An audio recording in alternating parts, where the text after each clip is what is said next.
Max, 1927, you were born in the Houston area, but at 9 months old, your family moved up to Dallas. Yes, sir. Well, how come they moved to Dallas? Well, in those days, my father's business, it was a millinery business, ladies' hats. They had departments in stores, in specialty stores and department stores. And they, of course, had to travel to them. And the railroad was more central in Dallas to where the stores were in Oklahoma and Louisiana than Houston was. So that's why they did it. Now, it's right around the Depression time. Did the Depression affect your family at all? It helped the millinery business because a woman would take off her plate to buy a hat. And during the war, World War II in England, everything was rationed except ladies' hats. And the reason was, in England, they were fighting all over the world then in '39, in Asia and Africa and Europe. And it helped a woman to put a new hat on so they didn't ration them. Right. And it's amazing, but some of the best years were during the Depression. Tell me about life for you, just when you were a little small child. I went to preschool. There was a little preschool and all. And Dallas Country Day, there was a lady named Trout from Tulsa that came down here on the open Dallas Country Day about where the Park City's Y is now. And I went there and they taught you more math and all than, as my uncle said, penmanship. He said I needed a course, and I never did write well. And in singing, the teacher told me to just move my lips. And as a result, I never was much with music. I'd listen as I got to be a teenager to, Glenn Miller and Tommy Dorsey and all that. And but I never knew much about music. Today, my granddaughter is at NYU at the Tisch School of Music, and she is just excels in it. She can tell you what note something's in and all, and it's real interesting to be around her and hear all that, because here's somebody, the granddaughter of somebody that really can carry a tune, and she's doing music, writing music and all. And all this time you told her she got it from you. Yeah. She knows old grandpa, yeah. Tell me about your grandparents. Do you remember them at all? My mother was born in Savannah, Chatham County, Georgia. And she was a true Southern lady. And her husband was 24 years older, and he had come from Frankfurt, Germany. He'd fought the Franco-Prussian War. But her grandfather had fought in the Civil War, in a war between the states, and he was an officer in the Confederate Army. And Savannah, when I was 5, 6, 7, we used to go there usually once or twice a year to visit her. And it was really the South. There was statues, of Civil War people. Really in Savannah, more Revolutionary War than the war between the states.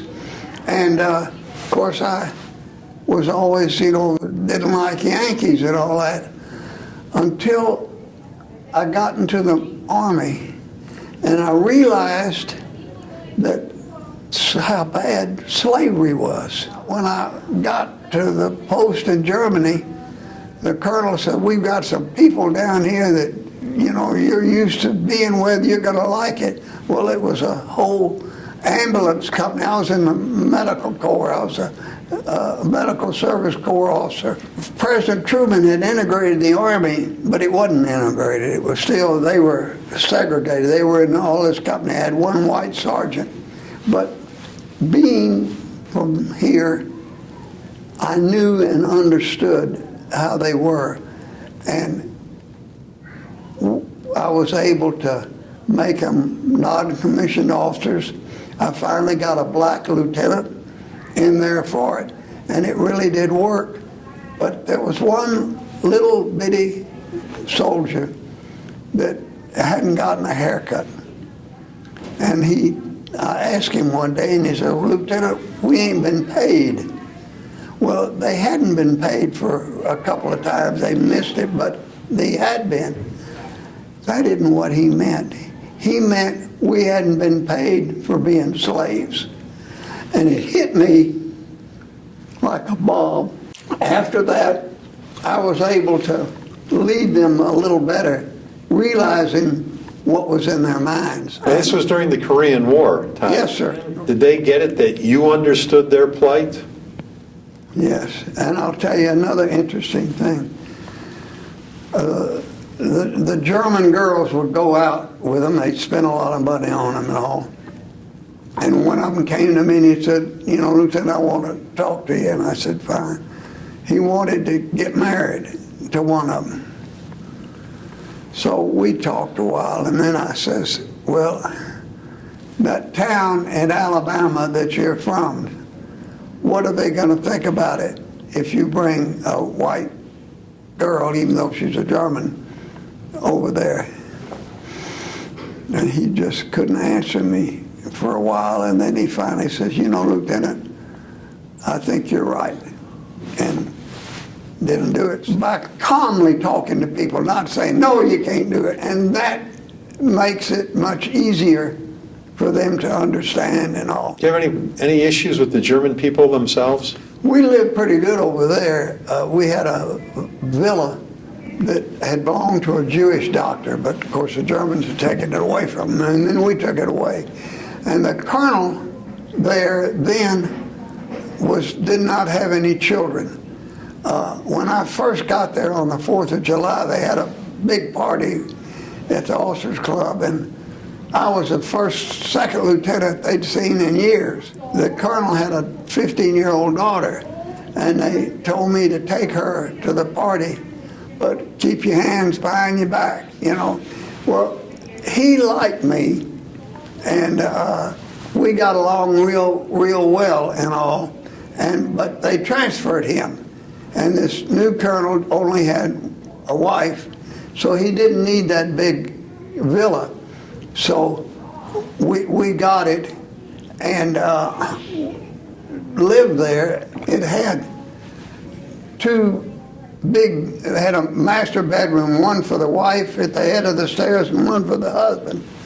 And the colonel, again, built him there were two colonels, and he was a little junior, so he ran the school, and he was up on the top floor, but there wasn't no facilities up there. So that was one of my things. I got a bathroom built for him up there, and we got to be very good friends. And so he told me, Max, this is your room. If a captain or a major comes in here, you don't have to move. So it worked. Did you ever hear any stories from your grandparents about the Civil War? Yeah. My great aunt, my grandmother's sister, said she hid under a wagon, and I went to the cemetery. She was 5 years old, so she did remember it, when Sherman marched to the sea. And they were frightened and afraid. And I always remember her telling me that, 1865. Do you remember your grandparents on the other side? Yes. My father's family was from Odessa, not Ector County, Texas, but Odessa in Russia.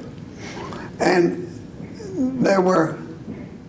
mother just had one sister. Daddy, there were 7 boys and 2 girls in the family. And they came over here around 1904 or 5, and they went through Canada. And Daddy told me that his oldest brother had a little Russian Cossack uniform, and when the train would stop, people would make him do that little dance and all. They got to Minneapolis. There was a cousin or something there, like happened most families, so they went to Minneapolis, And I remember my aunt, they did an oral history in later years. And she said that's the first indoor plumbing they ever witnessed, which is very difficult to believe. But I have to tell you, Don Zale here in town asked his mother what the greatest invention was. Telegraph, TV, all. She said, Don, indoor plumbing. And people don't realize. We thought air conditioning, was something, but it did make a difference.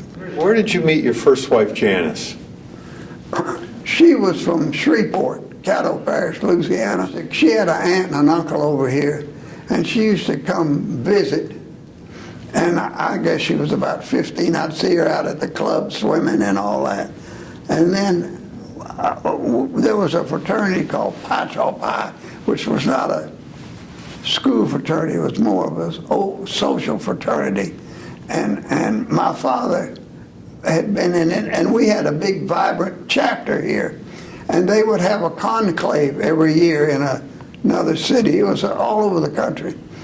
And they had one in New Orleans, and I went there to it, and she was there, and I took her out. It started Thursday. That Sunday is when Korea started. See, that was 1950. So later that year, a bunch of us went to Galveston, and she came and went with us.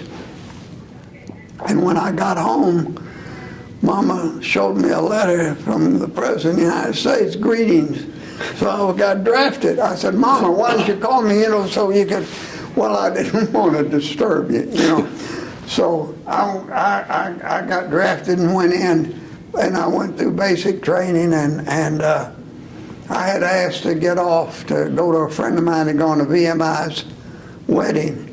And I asked this West Point lieutenant if that ring was from VMI. He said, no, the military academy, and no, you can't go. I learned not to talk too much. After a basic training, I went to take the physical for OCS, Officer Candidate School. And we were standing there buck naked in line, and somebody's trying to get out. One of us getting a medical discharge. What are you here for? I said, OCS. He said, why don't you get a direct commission? I said, where do you get that? He said, next door. So I went over there, and there was a major and a sergeant, and they said, you had ROTC? Yes, sir. You got a college degree? Yes, sir. Sign here. So, but it took about 6 to 8 weeks for it to process it all. And then I got the commission, and then went down to Fort Sam Houston in San Antonio, and in fact, good friend of mine that I met from Alabama was, he passed away, but I've kept up with his son and all. And he just sent me a picture last week of our graduating class. It's rolled up, big, long thing. And it's been on my mind, the last few days of being down there. And every day they were taking, people going to Korea. And one day this colonel, they had needing one to go to Germany. And I said, can I think about it? He said, you can think about it all you want to, but you're going and you ought to be glad. But what was happening was they were sending people that had origin like that over there because they were afraid Russia was coming into Germany. And that's why MacArthur suffered so many defeats in the very beginning there, because the North Koreans came down there and they didn't have the equipment was going to Germany. After the war and you come back home, were you already married, or did you get married when you came back? No, I didn't get married until I came back. Okay, so then you guys got married. Where did you settle down? Dallas. Okay, what did you get into? Well, I went into my father's business. And because prior to that, when I graduated college, he had sent me to San Francisco, where a good friend of his had the same kind of business. And, it'd be better to learn it away from where you were going to be, one of the principles of it and all. But Daddy had been an attorney for the Southern Pacific Railroad in San Francisco. They were from Portland, it's where they settled when they left Minneapolis. And my sister and I never could get over why he left San Francisco. Because we'd have loved to live there, because all our family is out there. And I still got a lot of cousins out there and all, and we go out to see them. But somebody talked him into going into the millinery business, which was a big business way back then. And so he came to Houston, and then, as I told you, moved up to Dallas. Okay, and where did you go to college? University of Texas. Okay, University of Texas. All right, so you get married, you settle down, you and Janice had 2 kids together. Right.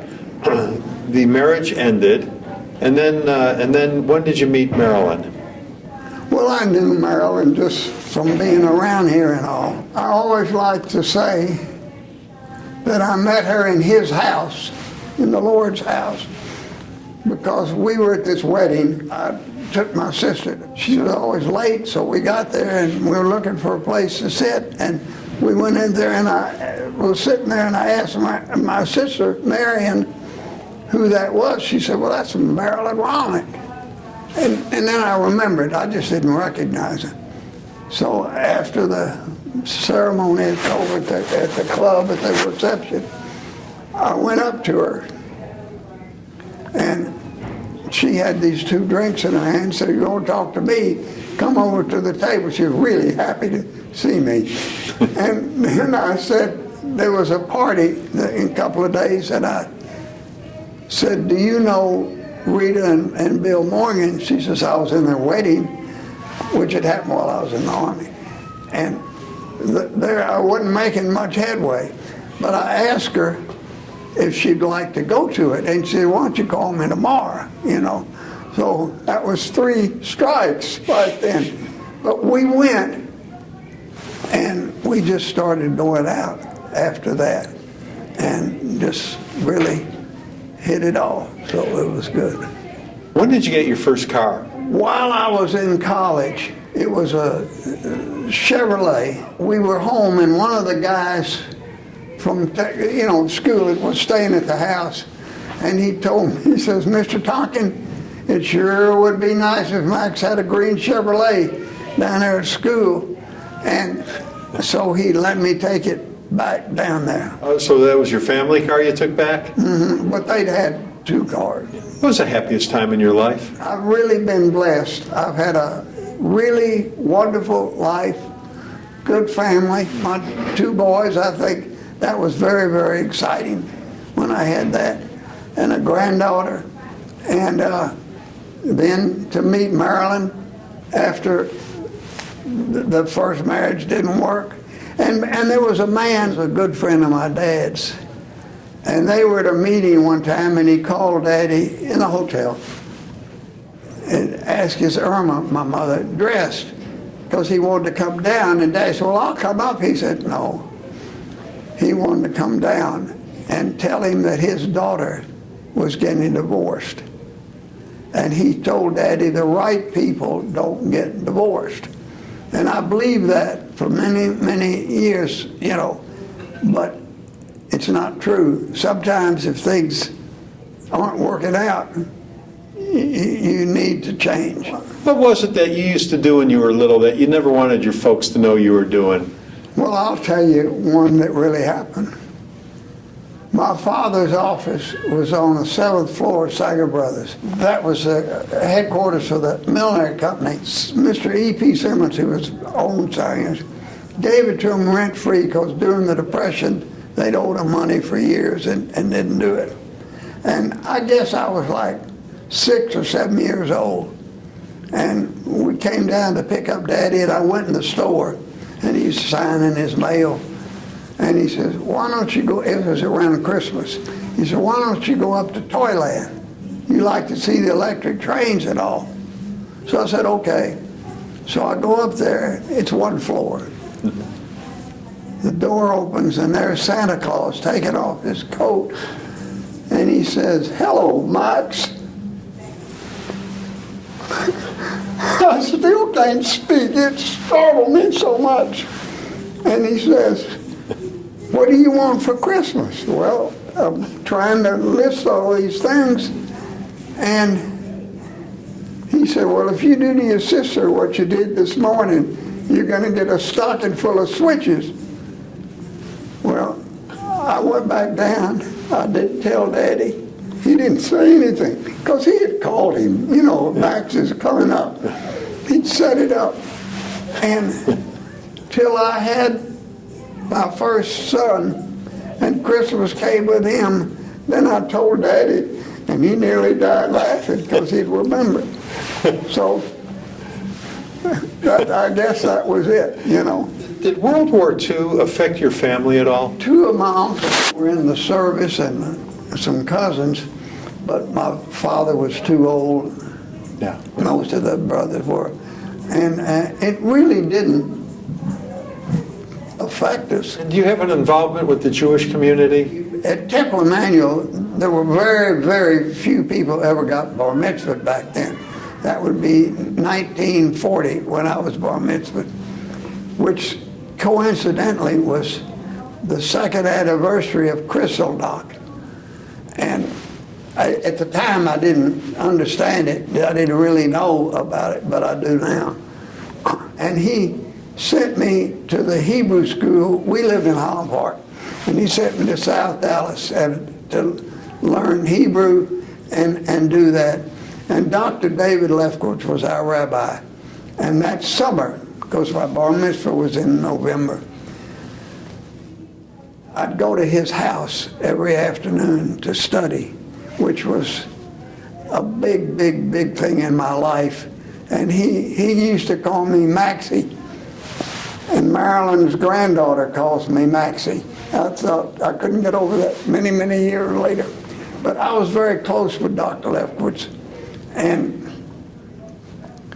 being bar mitzvah meant a big thing. There was only one other man in my confirmation class that was bar mitzvah. But Daddy wanted me to have that experience, and it really made a big impression on me. And I'm so happy that I did it. And then later on, I became chairman of the Temple Emanu-El Cemetery Committee for 23 years. And that was a big, big thing, because I told the rabbi, I go to more funerals than you go to, because sometimes they have another rabbi do it, you know. And it was, but I enjoyed it and learned a lot by doing it. And I still, some people call me to do something at the cemetery for them. So. Yeah.